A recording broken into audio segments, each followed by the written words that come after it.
Hello, my name is Zach. I'm Assistant Farm Superintendent here in South Deerfield at the Umass Crop Education Center, and I'm going to talk a little bit about some pieces of equipment today, starting with a moldboard plow. And a moldboard plow is a primary tillage implement, and what that means is usually it's the very first thing you do when you're growing a crop. And what it does is it's towed behind a tractor, and it goes into the ground and it flips whatever is on top of the ground, flips it completely over so it's now underneath and you have bare soil on top.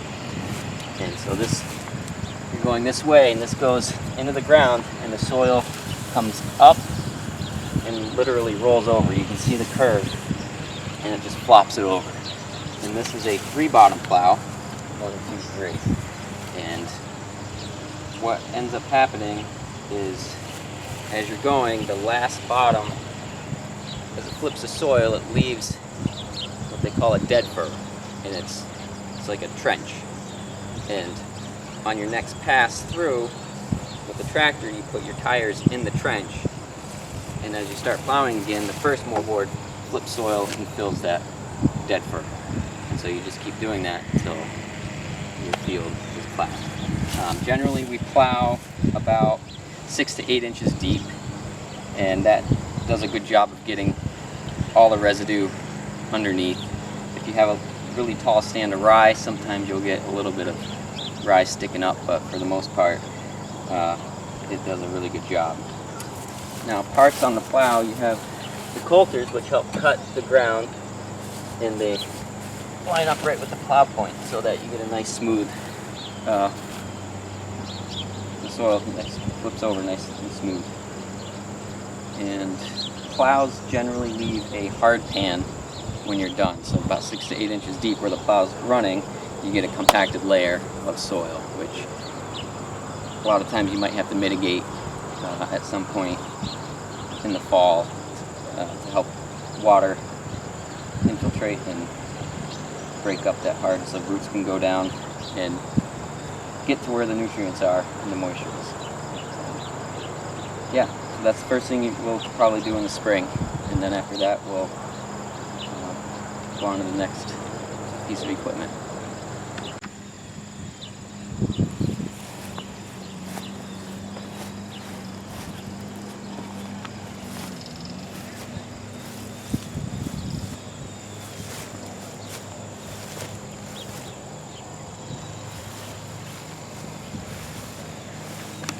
So this red implement right here, this is a subsoiler. It's a 3-shank subsoiler. Subsoilers are used generally in the fall, sometimes in the spring, and they're used to break up compaction. So when you plow, and anytime you drive across the field, you're creating compaction.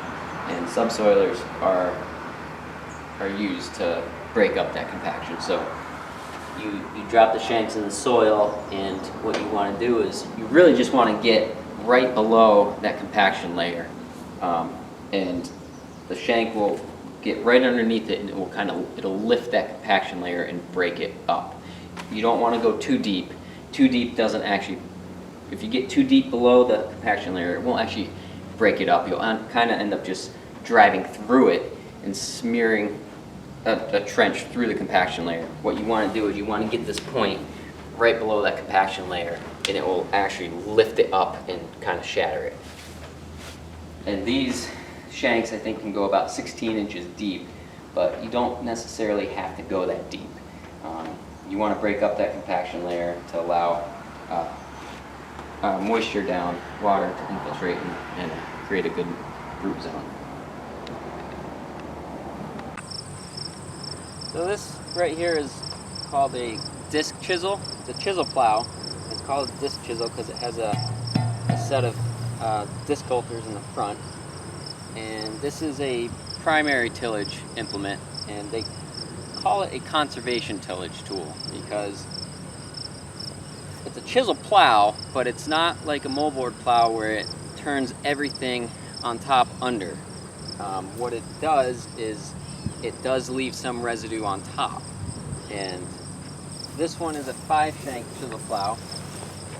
And the points, the shovels you can get for it, you can get different points for it. And what's on it right now are turning shovels, okay? And if you look at them, they're curved. So when you drop it in the ground, and this, we generally use it 6 to 10 inches deep. We generally use it a little deeper. But when you drop it in the ground, the soil comes up and it slides up the shovel, and then it kind of flips it. But it doesn't flip it as wide of a swath as a moldboard plow. So you only have that much soil coming up and flipping it, but it does leave some residue on top. I think they generally, conservation tillage tools, they rate them by how much residue they leave on top versus how much soil is bare. So I believe this one is, I think, a 60-40, 60% soil, 40% residue. It leaves 40% residue on top. I believe that's what they rate this one at. The coulters on front, they are spring-loaded, so they have a lot of tension on them so that they will cut residue so that it will flow through the shanks a lot better. We generally have used this tool after we combine corn. So if there's a lot of corn stalks in the field, this is a great tool for putting corn stalks under, but leaving enough to help prevent any sort of erosion. So if you plow a field in the fall completely and don't do anything with it, you're left with completely bare soil, and you're more susceptible to get erosion, be it from water or wind. So leaving some residue on top helps keep things from eroding too much, if at all. Yeah, so this is a disc chisel.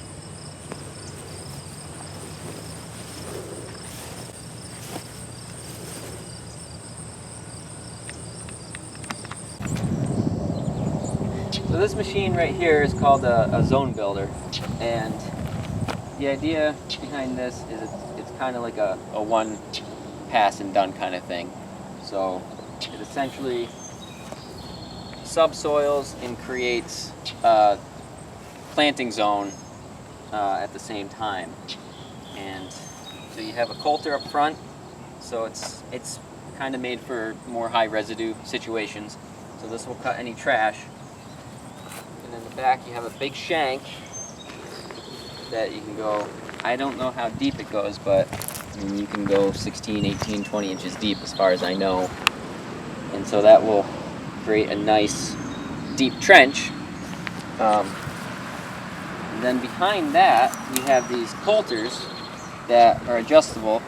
You can adjust the angle of them, and so this will loosen up the soil in front of the coulters, and the coulters will kind of gather the soil and throw it and form a little planting zone. And behind here there's a rolling basket that will kind of level the little ridge that the coulters create and break up any clods, and you're left with a narrow planting zone. And so the idea is that you're not tilling the whole field, you're only tilling where you want to plant.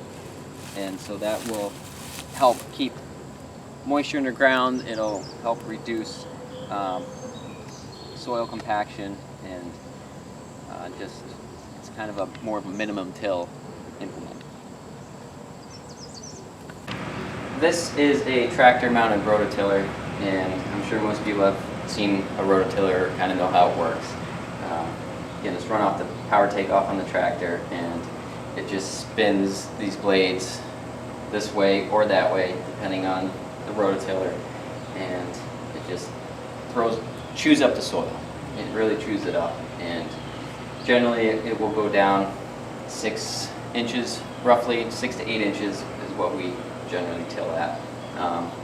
It's a very destructive implement. We try to use it sparingly just because it destroys so much soil organic matter, and just it pulverizes it to the point where the soil is kind of powder, so there's little structure left in the soil. But if you really want to take out weeds or get a really nice fine seed bed for planting small seed, this is a good tool for it. They come in different widths, and you generally have to go pretty slow as you're tilling, just because it takes a lot of power and to chew the soil up like that.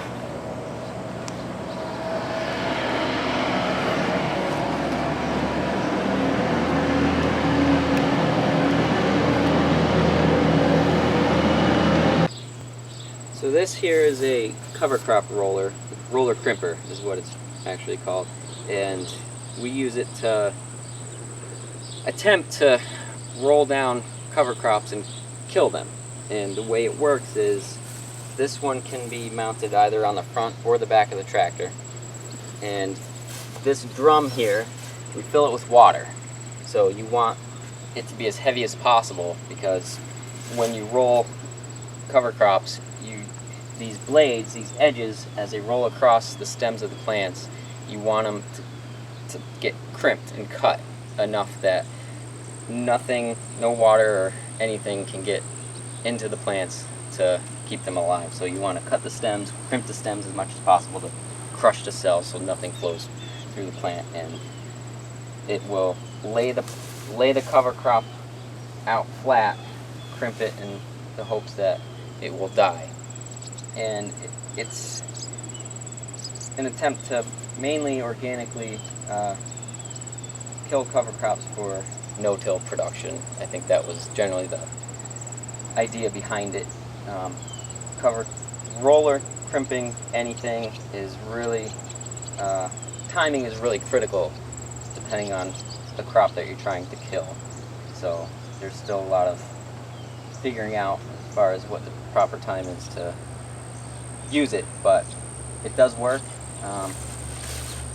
We don't use it very often, but it is a pretty neat tool, and we have a bigger one over there.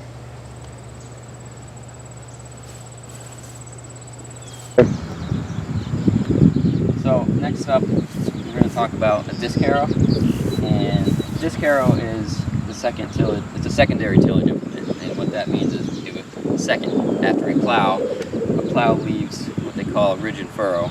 So as it flips the soil, it leaves a mound, and in between the mound they call it a furrow, and then another mound. So the field's really rough after you plow, so after that you have to level it in order to get a nice seed bed to plant into. Otherwise it's just too rough, you don't get a consistent, planter doesn't plant consistently, and your plants will grow different rates a lot of times. So we need to level that plowed field out, and that's what the disc harrow does.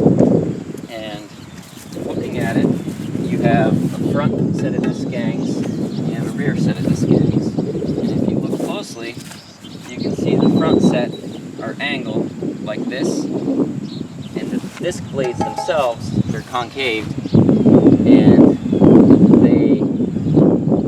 the way it works, you set it on the ground and it penetrates the ground, depending on soil conditions. It'll penetrate probably 3-4 inches. Sometimes it can go up to 6 inches deep, depending how soft the soil is. But as you drag it through the ground, it throws the soil out. The front disc gangs throw the soil out, and then the back disc gangs, they're angled the opposite way, and the blades are concave facing the opposite way. And as the front throw it out, the back will throw it in. Because what it does is it mixes any residue on top, mixes it in, any fertilizer you spread, dry fertilizer particularly, you need to incorporate it into the soil, and a disc does a good job of mixing the fertilizer into the soil. So you can adjust the angle of the disc gangs for different conditions. So if you have a lot of crop residue on top, a lot of times you need to set the angle steeper, more aggressive, so that it will throw more soil. And you can adjust the depth. This is a toe behind disc harrow, and you can set the depth right here, cylinder, but on 3-point hitch. Once we talk about that 3-point hitch disc, you can set it on the tractor. Discing, the other thing you need to be concerned with is the pitch of the disc front to back. So if you have a lot of soil residue or crop residue on top that you need mixed in, sometimes you need to have the front penetrate deeper than the back to throw more soil, and you can adjust that. You can adjust it so that the back is not as deep as the front, or vice versa if the front is too deep. Generally, you want it running level, and that will level out the field after you plow. On the back of this disc harrow, we have a roller, and that just will help kind of smooth things out, and any dirt clods that you have, it will help break them up so that you don't want to plant in a big clumpy dirt.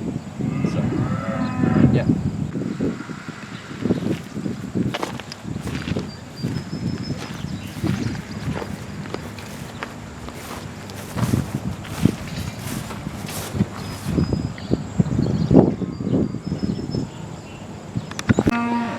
So another secondary tillage tool is this is called a Perfecta, and that's actually the model name for the specific manufacturer calls it Perfecta, but it's a spring tooth harrow is what we generally call it.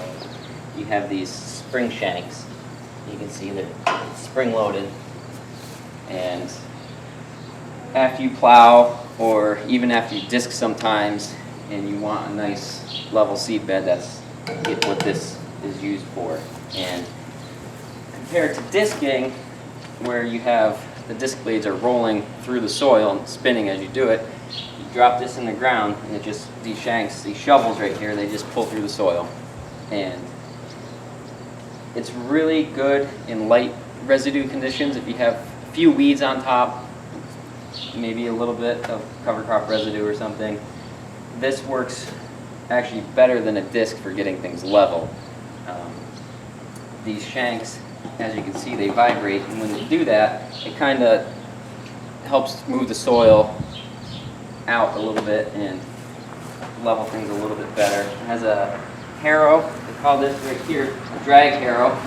It's just solid steel teeth that drag and help level things, and then you have a rolling basket, much like the disc behind it, and it helps level things and break up clods. A spring tooth harrow, you don't have to go very deep. The object isn't to till deep with a spring tooth harrow.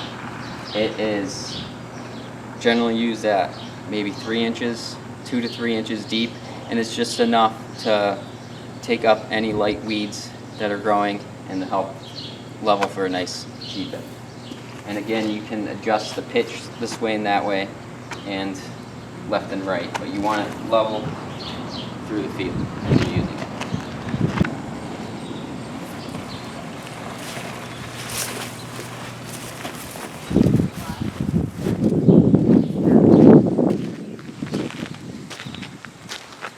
So this is a fertilizer spreader. So after we plow and we want to spread dry fertilizer, that's what this is used for. And you just dump the fertilizer in the hopper, and you make adjustments for how far the seed hopper opens, and it lets so much fertilizer out.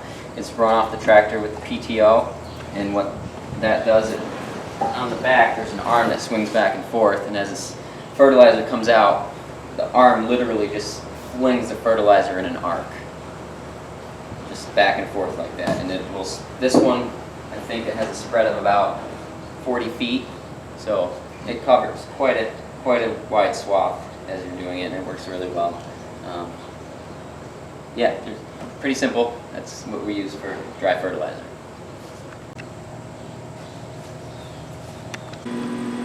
So these two machines right here, they're manure spreaders, and you put manure inside and it spits it out the back.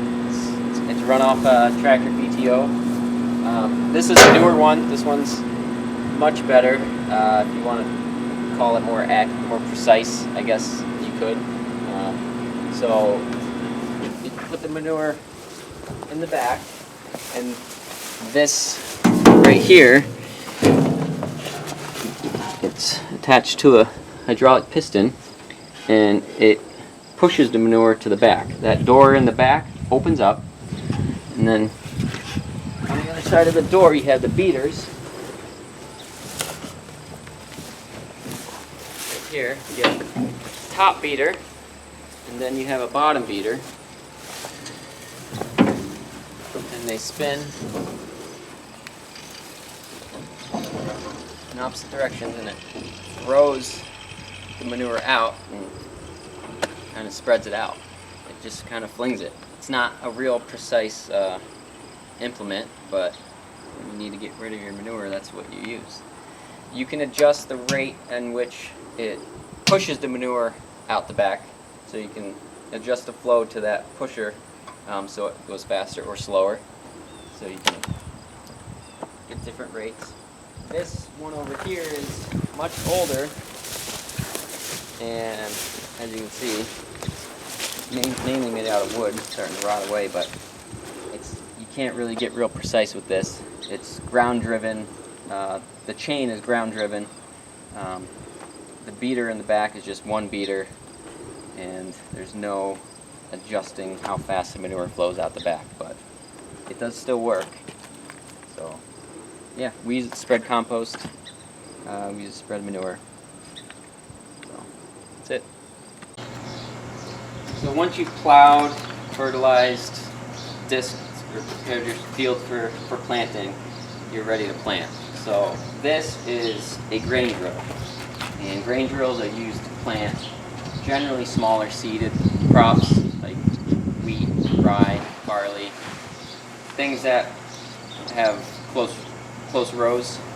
This plants at, I believe, 7.5 inch row spacing, and it may plant soybeans as well. 7.5 inches is common spacing for soybeans, and it's high density planting. So things that you plant hundreds of thousands of seeds per acre is generally what you use a grain drill for. And if you look closely at it, the front, these disc blades right here, they're two disc blades, and as they drag through the ground, they form a trench. They're shaped like a V, and as they drag through the ground, they form a little seed trench. And the seeds drop down this tube, as you can see right there. It drops down and just falls in between the disc blades as they're going right into the seed trench. And coming around the back side, you have to close the seed trench in order to get good seed to soil contact, and that's what these press wheels are for. And they just follow right behind the seed trench and press the soil into it. And you can make many adjustments on it. You can adjust it. These are actually a depth too, a depth stop. These wheels control how deep the disc blades go for different seeds, planting at different depths. Some birds just flew out of the barn. And if you look inside here, the seed hopper, this is, I don't know if you can see, it's kind of dark, but you can see where the seed goes. And each row has a hole where the seed drops down in. And this grain drill specifically is a conventional grain drill. It won't plant in high residue conditions where you have a lot of cover crop residue or trash on top. You need a clean field for it to work properly. So that's the grain drill. So this right here is a plastic layer, and so for vegetable production, people that grow on plastic, this is what they use to make their beds.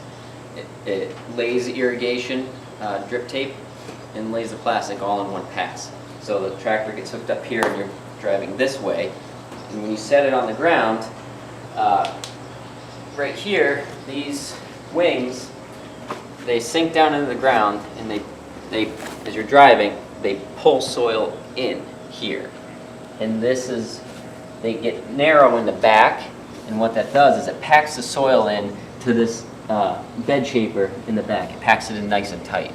And as you're pulling forward, the bed shaper, it makes a raised bed like that. Comes up probably about 4 inches. You can change the height of the bed it makes.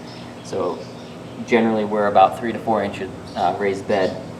And it pulls the soil in, raises it up, and the top is smooth, so it makes a nice, smooth, level bed. Now, the strip tape gets run down through this tube and runs along the top of the bed as it's being made. And it comes out the back over here. The plastic is on these rollers. See it coming out, and you run the plastic out the back here, and you pull it out the back when you start. And these wheels right here, they'll hold the plastic in place on either side. And the drip tape will come right down the center out the back. And as you start driving, these wheels will hold the plastic in place. The drip tape you have to tie off to a point. So we generally put like a shovel or a stake in the ground, tie the drip tape off. And as you start driving, the plastic gets fed out, your bed is made, drip tape gets fed out. And these disc blades, they pull in soil and throw it on the edge of the plastic to cover the edge, to hold the plastic down so that wind doesn't get underneath it through the season. And these shields just keep the dirt from getting thrown on top of the plastic. So it makes a bed, raised bed, lays strip tape, and lays plastic all in one pass. It's a really, really neat tool. This is a water wheel transplanter, and they use it to plant starts. So they'll start their plants in the greenhouse, and when it comes time to plant, they will set the trays up here. 2 people ride on the back, and it's hooked to the tractor. And these wheels right here, they have, they call them dibbles. It's just like a wedge. And when you set it down onto the ground, so as you drive and over the beds of plastic, these roll, and these wedges, they punch holes in the plastic, and the people sitting on the seat take a plant, put it in the hole, and they just do that for until they're done. This good thing about this is these water tanks, transplants, they're sensitive, they're really fragile, so you need to make sure you water them as you plant. And so each wheel, there's a hose going to it, and you open a valve and water comes out the hoses and into the inside of each wheel. And if you look closely, there's a slot cut in the wheel. See these black plugs right there? Well, where the hole is getting punched, there's a slot cut in it, and as the wheel rotates around, the water drains out of the slot into the hole that you're planting into, so that each plant gets the water it needs in order to survive until you can start irrigating it. So it's a really efficient way to plant transplants. This is one of the newest pieces of equipment we have on the farm. We call it a tillin seed, made by Brilliant, and it's made for planting small seeds into light residue conditions. So if you have a light cover crop that just died, you can use this to plant small seed. And what it does is you have these spike wheels on the front, and those kind of lightly till the soil, and these actually drive the hopper shafts to draw the seed down to plant. So these lightly till the soil, the seed gets drawn down out of the hopper and falls right behind these spike wheels, and on the back you have a roller that presses the seed down into the lightly tilled soil. And it's made for planting seeds that require a shallow depth. You're not going to be planting corn with this or soybeans, because those you plant a lot deeper. But for small seeds, clover, for instance, would be a great seed you would use this for. And you can use it for overseeding pastures that need it. If your pasture's a little thin, this would work pretty well for that. So we haven't used it too much, so we're still kind of learning, but it is a pretty neat implement. So this big piece of equipment right here is a no-till corn planter, and it is a 3-row. All our corn research we do on the farm is set up for 3 rows for research. This is a vacuum planter. It's a little bit different than older corn planters that operated just on everything was ground driven. So to kind of explain how it works is each row you have a fertilizer hopper. This is set up for dry fertilizer. So you have the fertilizer hoppers, and then behind the fertilizer hoppers you have where you put the seed. And these are each called a row unit where you put the seed. So the front,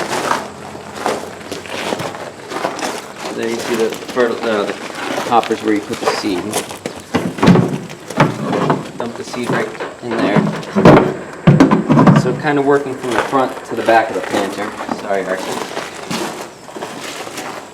You have these coulters right here. They cut a little trench right next to where the seed's going, so it's about 2 inches to the side, and that's where the fertilizer drops down. Behind that, you have a wavy coulter, and this is essentially what we call a no-till coulter. So this planter is built to plant into high residue situations. So if you have a lot of trash from the previous year, or you mow down a cover crop and aren't doing any sort of tillage, this is meant to cut up anything in your way. And directly behind that, there's another set of discs. They're double disc opener, they call it, and they form a little V, and as they cut the soil, they form a little trench, a seed trench. On either side of those openers, you have those black wheels. Those are the depth wheels, and those, you can adjust the height of those, and those determine how deep those openers go. So different soil conditions, different seeds, you're going to plant at different depths, and that's what you use to adjust them. And coming around the back behind, very last, you have these two wheels right here. These are the press wheels, and you can adjust the tension on them depending on the conditions of the soil. You can adjust how hard they press down on either side of the seed trench. So as the seed's planted, the trench is open, these run behind the seed trench and press down on either side of it and close it and get good to seed the soil contact.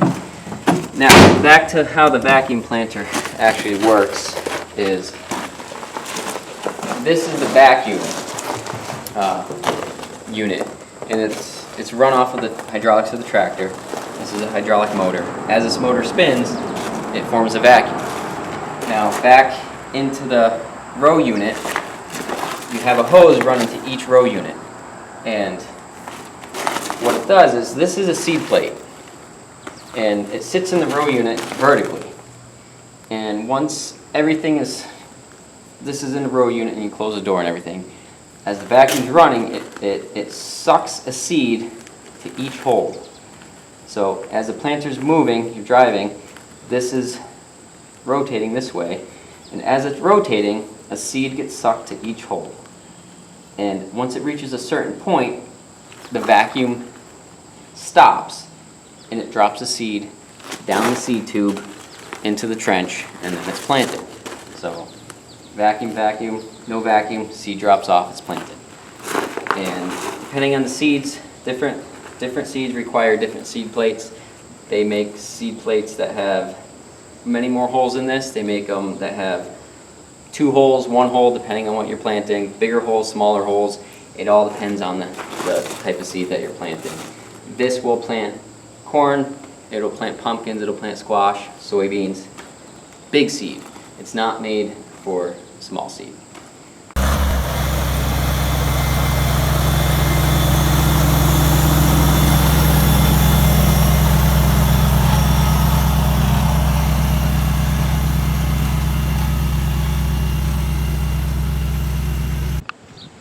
So another cultivation tool that we use is a multivator, and this is set up again for plastic cultivation, and it's essentially 2 rototillers. That's all it is, and again towed behind the tractor, and you can adjust how deep it goes with these wheels, and you can adjust how much pressure is down on the rototillers by adjusting these cranks with that spring. And different soil conditions require different tension on the springs and different depths depending on how deep the weeds are rooted. And it's really nice and really fast. And you can get these in different widths, so you can change how wide of a path it rototills. And this one actually I've used in corn planted in 30-inch rows, and it does a really nice job. So this is a cultivator, and it's built by I&J, and it is actually a quite versatile cultivating tool. There are different attachments you can get for it. Right now it has these spring tines on it and little shovels on it, so you can change the shovels out to narrower or wider shovel. You can take shanks off, you can add shanks, you can adjust the row width, you can do a lot with it. You can even add, they make concave disc blades for it if you want to hill anything.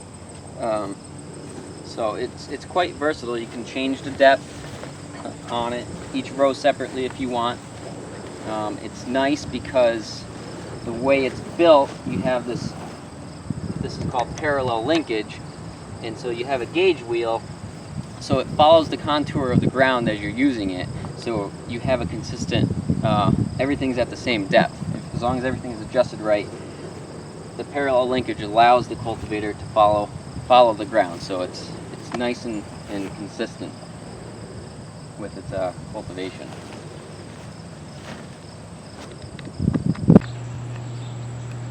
This right here is a cultivator, and cultivation, you're just dragging things through the soil to take out weeds. And this specific one is set up for plastic cultivation. So you have 2 shanks here and 2 shanks here, and what they do is it's hooked to the tractor, and the tractor straddles the bed of plastic. So a lot of vegetable production is, they use plastic, beds of plastic. And so you'll straddle the bed of plastic, and your tires will run on either side of the bed, and the shanks will just drag through the soil on either side of the bed to take out the weeds. And it helps throw soil on the edges of the plastic. A lot of times weeds will grow up along the edge, and they're kind of hard to control, but we'll throw some soil to cover small weeds to help control them.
This is a crop chopper, flail chopper, and this is used for chopping feed, mainly for cows, green feed. So you're growing alfalfa or even a grass crop.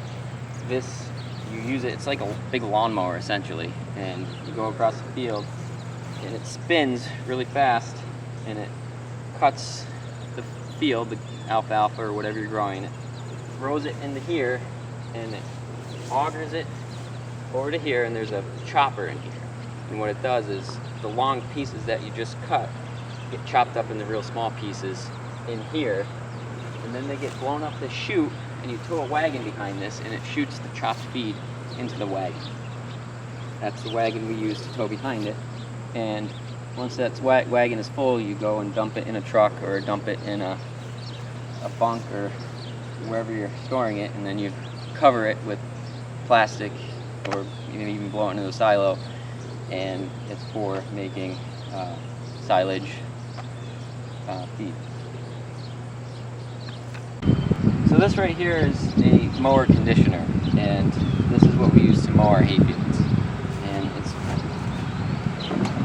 what's called a disc mower. It has blades, swinging blades. So there's 2 on each one of these rotors. Older hay mowers, like a sickle bar mower, they worked a lot differently, and not many people use them anymore. Sickle bar mowers, they used serrated knife blades, and they had a fixed set of knife blades, and then they had a set on top that moved back and forth like that, and it literally just kind of sheared the grass as you cut it like this, and they had a tendency to plug up, and they were extremely dangerous. So some really intelligent person came up with what they call a disc mower, and these just literally spin at a really high speed, and they spin in opposite directions. So these 3 spin this way, and these 3 spin this way.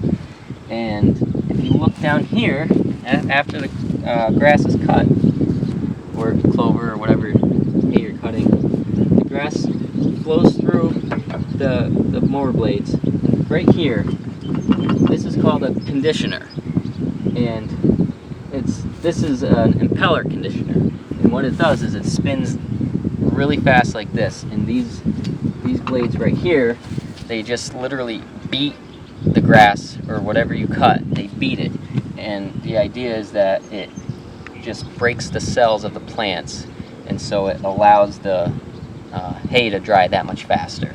So if you don't have that, you cut the grass or cut your hay field, you have all that water left in the cells, and it takes that much longer for the hay to dry out. So mower conditioners, they have some sort of a conditioner that breaks the cells of the plant so that as little water is left in the cells as possible, and it will dry that much faster. So the hay, you drive that way, grass and hay goes in the front, out the back.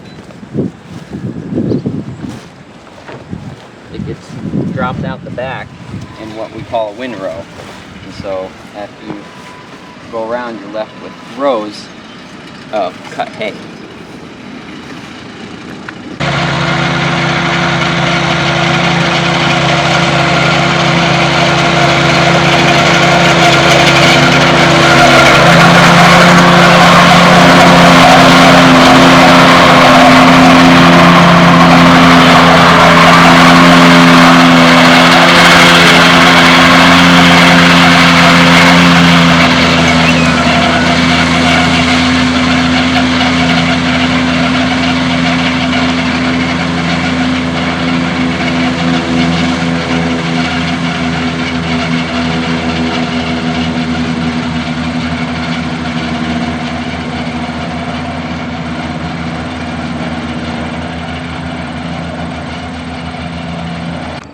After you mow your hay field, you're left with windrows.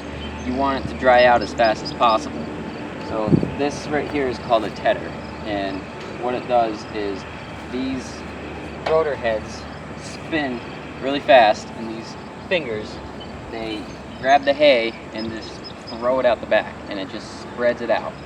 So you hook it on the tractor, drive that way, these spin this way and just pick up the hay and throw it and spread it out behind it.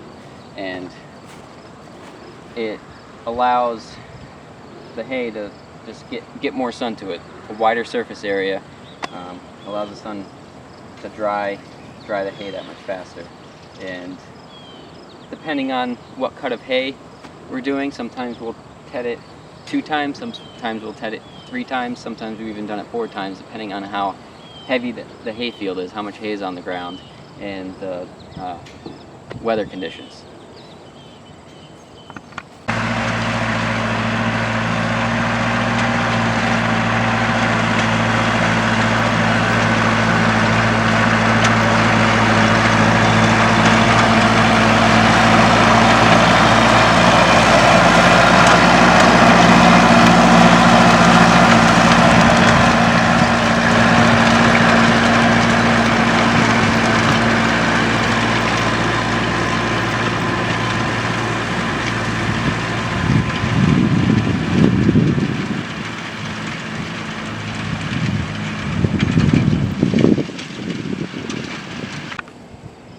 So after you ted the hay out and it's nice and dry, the last thing you need to do before baling is raking. That's what this is. This is called a rotary rake.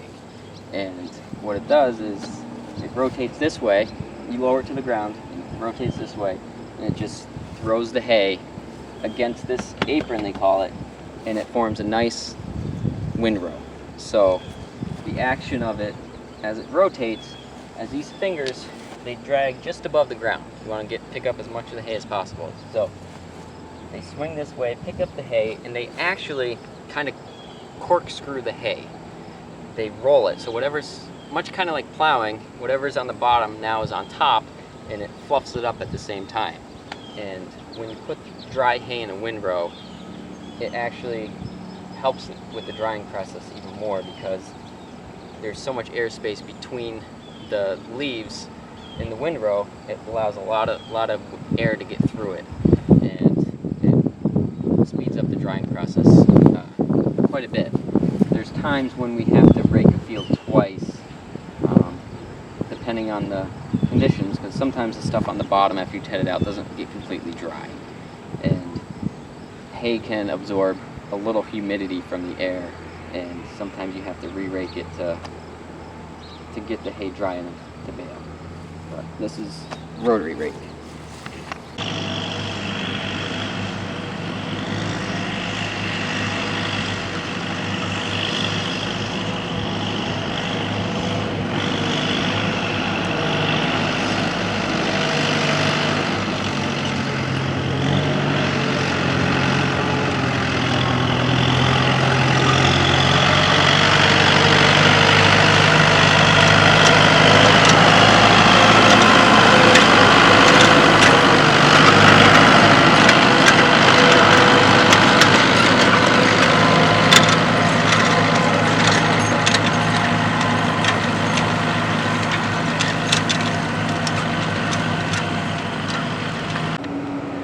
This is our ground baler for hay. We make a lot of hay on the farm, and we generally just do big round bales. We make them 4 feet wide, 4 feet tall, and that's what this machine is for.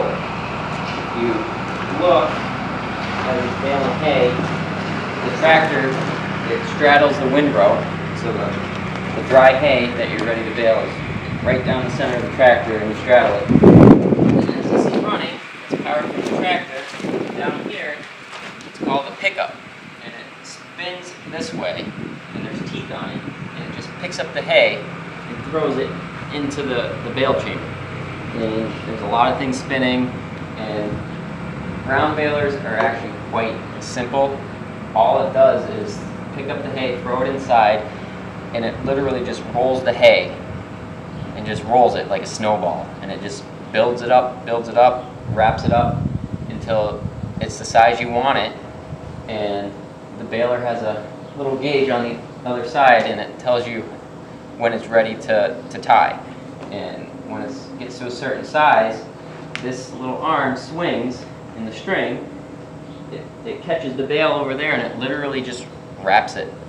It just wraps it. It doesn't tie it or anything. It just pulls the string out, wraps it, and the arm swings from the left to the right and wraps it nice and tight. And once it's done, you open back the baler and drop it out, and then away you go again for the next bale.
John Deere machine here. This is a square baler.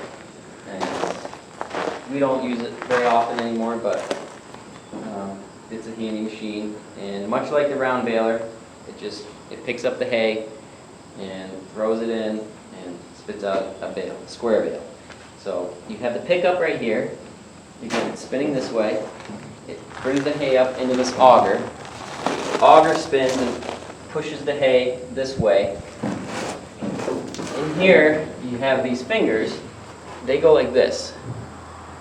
And they grab the hay, and they move the hay back into here, and that's called the bale chamber. That is where the square bale is actually formed. In the chamber, once the hay is shoved into the chamber, right in here, you have what's called a plunger. And the plunger moves back and forth like this.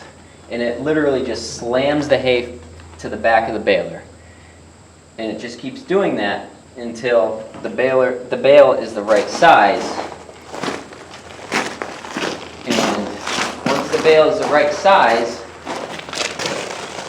there's what they call a knotter back here, and it ties the string into a knot, and the bale comes out the chute.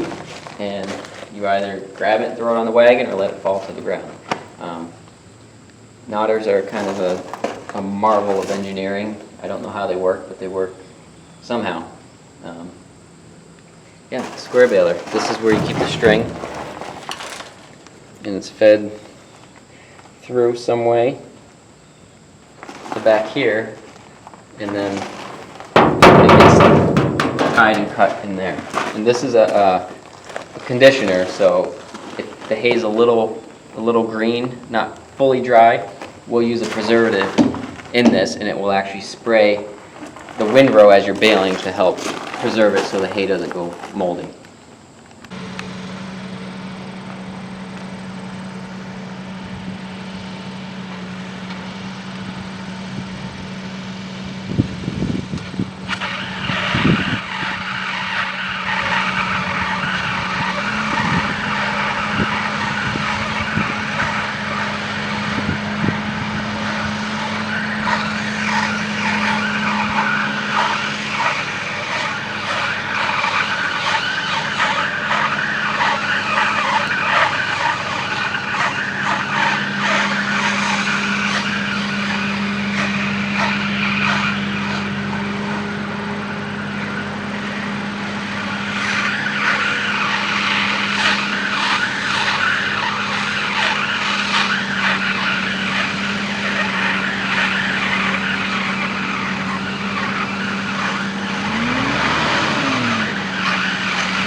big machine here is our combine that we use. We don't use it for research. We have a separate research combine, but we use it for cleaning up any fields that have any standing corn or soybeans or small grains. So right now, this is set up to harvest corn, and this right here, this is the corn head. And I guess to explain what combines do, they thresh the grain, and so they will take whatever grain you're harvesting. So this is for corn, for instance. The corn, this is a 3-row head, and all our equipment for corn is set up on 3 rows. So you have 3 rows of corn, and when it's time to harvest it, you're driving this way. The corn goes in here, and everything, there's a lot of moving parts on a combine. So the corn will get drawn in here. These chains, they're called gathering chains. They pull the corn in, and right in here, way down in here, you have these rollers. They roll down like this. And what they do, they suck the corn stalk straight down, actually. And the way corn is harvested, the stalk goes down, and the ear is literally stripped off. The ear can't fit through here, so it literally is just stripped off. These gathering chains bring the ear into here. This auger augers it to the back here. And right up in here, there's a drum with fingers that's spinning, and that throws the ear into here. And inside here is where the threshing really occurs. So you have your ear of corn that has the husk on it and the silks and everything. In here, what happens is there is a drum, cylinder they call it, and it has some bars on it that have little pieces of steel on it, and that's spinning really, really fast. And right underneath that, it kind of cradles the cylinder. So you have the cylinder like this spinning, and it kind of cradles it is a concave, they call it. And it's a piece of steel with little grates on it that's adjustable. So it moves down and up, and it reduces the clearance between the cylinder and the concave. And what that does is the grain gets sucked in between the cylinder and the concave, or the ear of corn gets sucked into between the cylinder and concave, and it knocks all the kernels off. And what you're left with is the kernels go in the back, the ear that's left, the cob of the corn, it gets all thrown in the back. And there's a series of fans and shakers in here that separate the grain from the trash. So all the husk and silk and the cob are separated from the kernels. If you come back here, you can kind of see what's going on. So everything in here is moving as this is running. These are called straw walkers. These are literally walking. You can see the shaft right here, how it's shaped the way it is. As it's rotating, these are literally walking like this. And all the stuff that's on top gets walked backwards. So the trash is on top, it gets walked backwards. If any kernels make it on top here, they fall down through into here, and they're sloped like this. So the kernels will fall that way. Big trash will get walked backwards and fall out here. These are called the sieves. Okay? Up front, it's a shaker pan. Everything down here is moving back and forth really fast. And what it does, any of the kernels that come down and make their way down to the sieves, these are adjustable. You can make these wider or smaller. And you want the kernels to fall down in between the sieves. All the trash like this, see how there's no kernels on it? The cob and the husk can't fit down between the sieves. This is shaking back and forth. As it shakes, the kernels fall down, the trash gets bounced back and out of the combine. Kernels fall down below in here, and there is a fan that, or actually it's an auger on this one. It's an auger. There's a tube down here. The kernels get down into the tube right here and fed up an auger.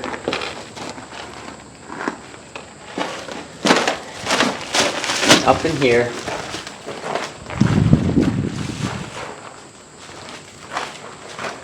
Eventually make your way into the topper up top.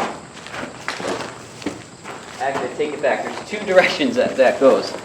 That is a reclean, so if it needs it cleaned anymore, it goes up that way. The clean seed that's ready comes out this side and goes up into the hopper. So when the hopper's full and you're ready to dump the combine, this big tube right here has an auger in it. We'll fold this out, we'll turn it on, and all the grain in the hopper will get augered out into a truck or a wagon, whatever you're storing the grain in, to get it away from the field. Like I said, right now it's set up for corn, but you can also use it to set it up to harvest like wheat, barley, rye, sunflowers,